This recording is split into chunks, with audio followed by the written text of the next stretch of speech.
বন্ধুরা সবাই কেমন আছেন? আশা করি সবাই অনেক অনেক ভালো আছেন। হারমোনিয়াম টিউটোরিয়াল বিডির পক্ষ থেকে সবাইকে স্বাগতম। তো বন্ধুরা, আজকের এই ভিডিওতে আমি আপনাদেরকে স্কেল সম্বন্ধে ধারণা দিয়ে যাব, যেন আপনারা প্রত্যেকটি স্কেল থেকে এই শুদ্ধ স্বর, কোমল স্বর আপনি চিনতে পারেন। একটা গান যখন আপনি বাজাবেন, তখন যদি স্কেলটা চিনে যদি বাজান, সেই ক্ষেত্রে কিন্তু অনেক প্লাস পয়েন্ট হয়ে দাঁড়াবে। ঠিক আছে?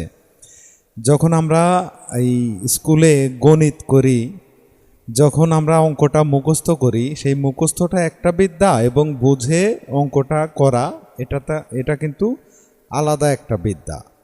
তো আপনারা কোনটা চান? অবশ্যই বুঝে যেটা করতে পারবেন সেটাই করলে আপনাদের মঙ্গল। আর যদি আপনারা মুখস্থ করে নিয়ে যান, তাহলে কিন্তু পরের অঙ্কটি আর পারবেন না। ঠিক তেমনি আপনি যখন বুঝে একটা গান বাজাবেন, তখন কিন্তু আপনার সেই গানটি বাজাতে কিন্তু অনেক ইজি হবে। ঠিক আছে? তো আজকে আমরা যে ধারণাটি নিব স্কেল সম্বন্ধে, এবং স্কেল কয়টি, এর মধ্যে কি কি কোমল আছে, করি আছে, সম্পূর্ণ আমি ভেঙে আপনাদেরকে আজকে বোঝাবো। তো আমরা মূল ভিডিওতে চলে যাব। যাওয়ার আগে আপনাকে ছোট্ট একটি রিকোয়েস্ট করব, যদি আপনি এই চ্যানেলে নতুন এসে থাকেন তো অবশ্যই চ্যানেলটিকে সাবস্ক্রাইব করে আমাদের সাথেই থাকবেন। তো বন্ধুরা, চলুন ভিডিওটি শুরু করা যাক। তো বন্ধুরা, আপনারা এখন একটা জিনিস দেখেন, আমরা প্রথমেই যে স্কেল নির্ণয় করাটা শিখব, সেই স্কেলটা শুরু হয় কোথা থেকে? স্কেলটা কিন্তু হারমোনিয়ামে শুরু হয় এই সি থেকে। ঠিক আছে?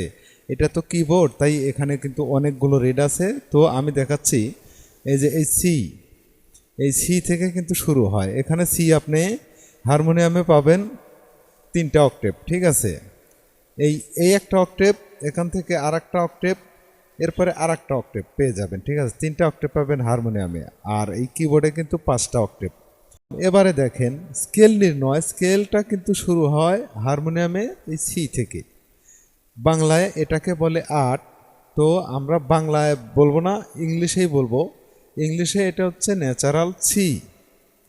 এরপরে দেখেন, আপনি যদি একটা তো চিনলেন যে এটা সি, অর্থাৎ সিটা আপনি কিভাবে বুঝবেন? এখানে দেখেন 2টা কালো একসাথে, আবার 3টা কালো একসাথে, 2টা কালো একসাথে। ঠিক এই 2টা 3টা 2টা 3টা। তো দেখেন 2টার পাশে, বাম পাশে যেটা, এটাই কিন্তু আমাদের সি, অর্থাৎ এখান থেকেই হারমোনিয়ামে রিড শুরু হয়। তো এইটা যদি আমরা সি ভাবি, এরপরে দেখেন পরেরটা কি? এটা সি শার্প, তারপরেরটা ডি, ডি শার্প, ই, ইর কোনো শার্প হয় না। এরপরে এফ, এটা এফ শার্প। এরপরে জি, জি শার্প। এরপরে আবার এ, এ শার্প, বি, সি। তাহলে এখানে শার্প হয় না কয়টার? এক। বির কোনো শার্প হয় না, আর এখানে ইর কোনো শার্প হয় না। ঠিক আছে? তাহলে আমরা দেখেন যে এখানে কিন্তু সবগুলোরই কিন্তু শার্প পেয়ে গেলাম। শার্প বলতে আপনার এই উপরের গুলাকে, এটাকে শার্প বলা হয়। যেরকম এটা সি, এটা C sharp, D, D sharp. আশা করি শার্পগুলো আপনারা বুঝলেন। তো এরপরে দেখেন, এই হারমোনিয়াম যখন আপনি ধরবেন, তখন কিন্তু এটা কিন্তু বুঝে শুনে বাজানো কিন্তু এক জিনিস, মুখস্থ বিদ্যা বাজানো এক জিনিস, দুটো কিন্তু দুই রকম হয়। তো দেখেন, এই আমি যদি একটা রেট চিনে থাকি, তাহলে কিন্তু আমি প্রত্যেকটা স্কেল থেকে শুদ্ধ স্বর এবং কোমল স্বর পেয়ে যাব। সেটা কিভাবে পাবো আমরা আপনাকে দেখিয়ে দিয়ে যাব। তো এটা যেমন সা, সায়ের পরে এটা যখন আপনি কোমল স্বর পাবেন, এই সায়ের পরে কিন্তু কোমল স্বরটা আগে পাওয়া যায়, সেটা কোমল রে। ঠিক আছে? এই উপরে ওঠাকে বলে আরোহণ, আর উপর থেকে নিচে যাওয়াকে বলে অবরোহণ। তো দেখেন, সায়ের পরে এটা আমাদের রে, কোমল রেটা আমি আগে পাবো, এরপরে শুদ্ধ রে আগে পাবো, কোমল গা আগে পাবো, শুদ্ধ গা পরে পাবো। তো বিষয়টা একটা মনে রাখবেন, শুদ্ধ স্বরের বামের রিড হয় কোমল স্বর, আর শুদ্ধ স্বরের ডানের রিড হয় করি স্বর। সেই করি স্বর কিন্তু একটাই হয়ে থাকে, সেটা মা। আমি কিন্তু আপনাদেরকে দেখিয়ে দিয়ে যাব। তো এই সূত্রটি আপনারা যদি মনে রাখতে পারেন, যে শুদ্ধ স্বরের বামের রিড হয় কোমল, আর শুদ্ধ সুরের ডানের রিড হয় হচ্ছে করি স্বর। এবং পরিসর এই একটাই হয়ে থাকে, সেটা হচ্ছে মা। তো এই সূত্রটি কিন্তু আপনার কাছে প্রধান জিনিস। আপনি যখন এই সূত্রটি মনে রাখবেন তখন আপনি সব স্কেল থেকে শুদ্ধ স্বর এবং কোমল স্বর পেয়ে যাবেন। যেমন এখান থেকে আপনি এটাকে যদি আপনি সা ভাবেন, এটা আমার সা। সায়ের পরে আমি উপরে উঠতে প্রথমে পাবো কোমল স্বর, সেটা কোমল রে। সায়ের পরে যেহেতু রে, তাহলে আমি কোমল রেটাই আগে পাবো, এরপরে শুদ্ধ রে। এরপরে আবার কোমল গা আগে পাবো, শুদ্ধ গা পরে পাবো। এরপরে এটা মা। মাটা কিন্তু এটা শুদ্ধ মা, কেউ করি মা বলে, কোমল মা বলে, কিন্তু আমি এটা শুদ্ধ মাই বলবো, কারণ শুদ্ধ স্বরের ডান পাশে হয় করিস্বর, সেই করিস্বরেই একটাই, এটা মা। এরপরে পা। পা কখনো কোমল হয় না। এরপরে কোমল ধা আবার আগে পাবো, শুদ্ধ ধা পরে পাবো। কোমল নি আগে পাবো, শুদ্ধ নি পরে পাবো। এরপরে সা। তো দেখেন আবার কিন্তু এই নিচে নামার দিকে কিন্তু আমি শুদ্ধ স্বরটাই আগে পাবো, যেমন সা, এবার শুদ্ধ নি, এরপরে কোমল নি, এরপরে শুদ্ধ ধা, এরপরে কোমল ধা, এরপরে পা, এরপরে করিমা আগে পাবো। কিন্তু আবার দেখেন, মানে শুদ্ধ স্বরের ডান পাশে হচ্ছে করিস্বর, তাহলে আমি উপর থেকে নিচে যাইতে আগে করিস্বরটাই পাবো। এরপরে কিন্তু আমি আবার পাবো শুদ্ধ মা, এরপরে শুদ্ধ গা আগে পাবো, কোমল গা পরে পাবো, শুদ্ধ রে আগে পাবো, কোমল রে পরে পাবো, এরপরে আবার দেখেন সা। তো দেখেন এখান থেকে কিন্তু আপনি বুঝলেন যে এটা কিন্তু সি থেকে আপনাকে শুদ্ধ স্বর এবং কোমল স্বর দেখানো হলো। এখন আপনি যদি ইচ্ছে করেন অন্য একটা স্কেল থেকে আপনি শুদ্ধ স্বর কোমল স্বর কীভাবে বের করবেন, তো দেখেন এটা আমার সি শার্প, তাহলে এটা আমাদের সা ধরি। সায়ের পরে এরপর আমরা যখন উপরে উঠবো, এই উপরে উঠতে প্রথমেই কিন্তু আমি সায়ের পরে কোমল স্বর পাবো, সেটা কোমল রে। তাহলে দেখেন এটা সা হলে এটা কোমল রে হবে, এটা আবার শুদ্ধ রে, আবার কোমল গা এটা, শুদ্ধ গা এটা, মা, শুদ্ধ মা, আবার করিমা এটা। সি থেকে কিন্তু করিমা এটা হলো, এবার কিন্তু সি শার্প থেকে করিমা এইটা হলো।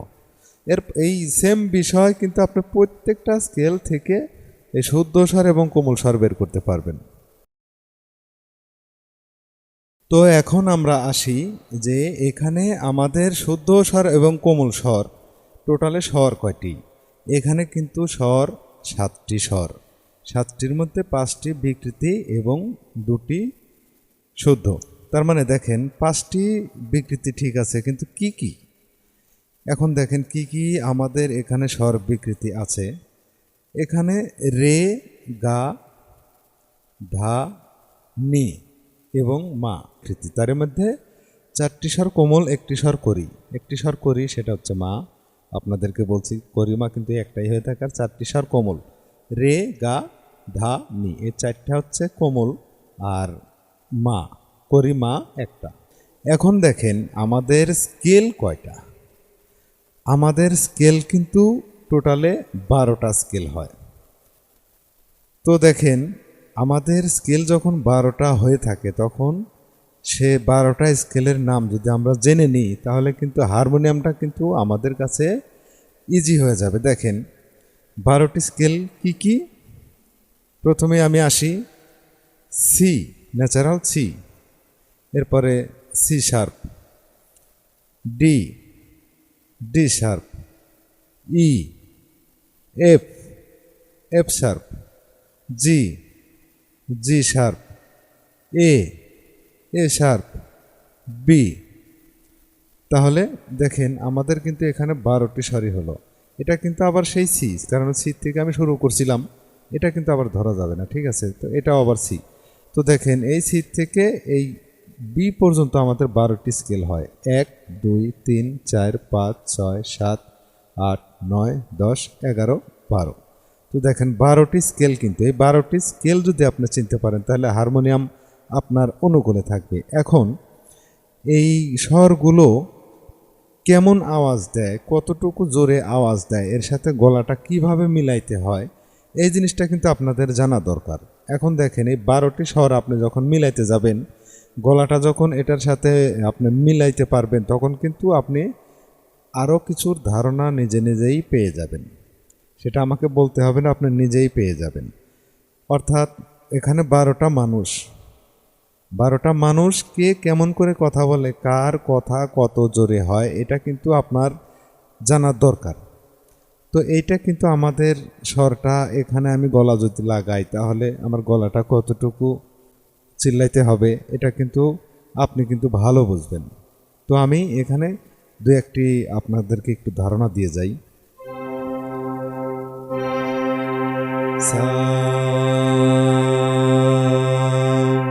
দেখেন আমি কিন্তু এটার সাথে গলা মিলাইলাম। এরপরে দেখেন এই স্বরটা কেমন আওয়াজ করতে পারে, এই স্বরটা ধরে আপনি আইডিয়া করেন যে এই স্বরটা কিন্তু এটার সাথে একটু চওড়া হবে। তার মানে এটা যদি 10-এ আওয়াজ করে, এটা কিন্তু 10.5 বা 11 আওয়াজ করবে। ঠিক আছে, তো দেখেন সা রে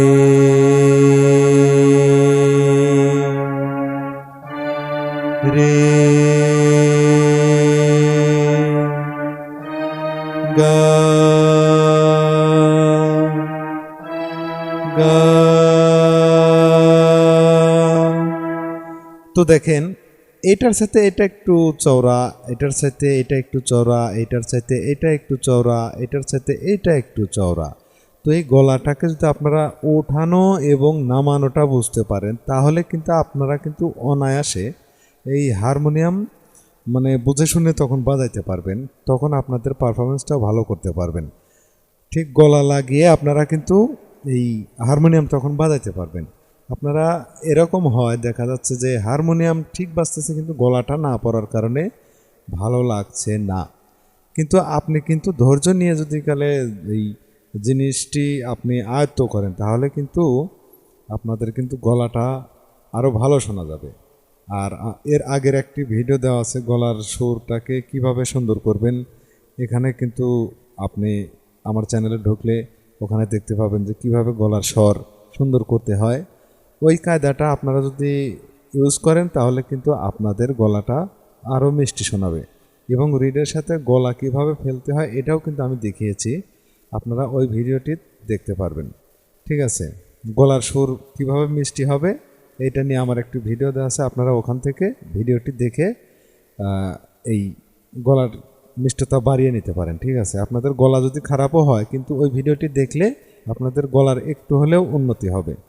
ঠিক আছে, তো আপনারা এখানে পান না পান, আপনারা কিন্তু সঙ্গীতমনা মানুষ, এই জন্য আপনারা ধৈর্য সহকারে ভিডিওটি দেখছেন। তো আপনারা এই ভিডিওটি দেখে যেন সব কিছু ভালো করতে পারেন, এটার জন্য কিন্তু আমি আপনাদের জন্য কষ্ট করি। আপনারা ভিডিও দেখে দেখে অনেকেই অনেক গান শিখেছেন, তো আমার ভালো লাগে যখন আপনারা আমার ভিডিও দেখে কিছু শিখতে পারেন। তো আপনারা কেমন উপকৃত হন অবশ্যই কমেন্ট করে জানাবেন, আর ভিডিওটি বন্ধুদের মাঝে শেয়ার করতে ভুলবেন না। দেখা হবে অন্য কোনো ভিডিওতে। সবাই সুস্থ থাকবেন, ভালো থাকবেন। আল্লাহ হাফেজ।